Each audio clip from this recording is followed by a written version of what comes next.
Guys mummy call చేసి duty అయిపోయింది బండి తీసుకొని రామని చెప్పింది. మన బండి డ్యూటీకి వెళ్ళిపోయింది కాబట్టి అరుణ్ కాడికి వచ్చి బండి తీసుకొని నేను బయలుదేరాను. మన ఊరు పక్కన చినగంజాం అనే ఊరుంది. ఆ ఊరు వెళ్ళేటప్పుడు మంచి మంచి విషయాలు అయితే మీకు చెప్తాను. ఏందిరా బండి మెలికలు తిరుగుతుంది అనుకుంటున్నారా? అవునండి, బండి అయితే మెలికలు తిరుగుతుంది. ఎందుకంటే ఈ రోడ్ లో ఎత్తు పల్లాలు ఎక్కువ ఉంటాయి అనమాట. సింకుర్తు కొండలు ఎలా ఉంటాయో అలా ఉంటాయి అనమాట ఈ రోడ్డు. ఈ రూట్ లోకి వచ్చిన బళ్ళు కొల్ల అయిపోవాల్సిందే. ఈ చినగంజాం రూట్ లో ఎక్కువ చెరువులు అయితే వేస్తారు. మీరు రోజు రొయ్యలు తినే వాళ్ళు అయితే మా పెదగంజం అయితే విజిట్ చేయండి, ఇక్కడ బాగా దొరుకుతాయి. ఒకప్పుడు చినగంజం వెళ్ళాలంటే 20 కిలోమీటర్లు చుట్టూ తిరిగి వెళ్ళాలి.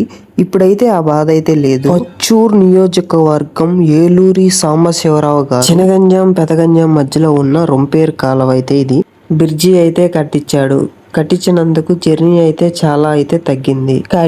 కట్టించాడు కానీ ఇక్కడ వ్యూ అయితే సూపర్ ఉంది గైస్. ఫోటోలు దిగాలన్నా సినిమా షూటింగ్స్ చేయాలన్నా గానీ ఎడకి రండి, ఎడకు వచ్చేసేయండి. అలాగే మా ఊరికి రోడ్డు కూడా పోసేస్తే ఇంకా చాలా బాగుంటదండి.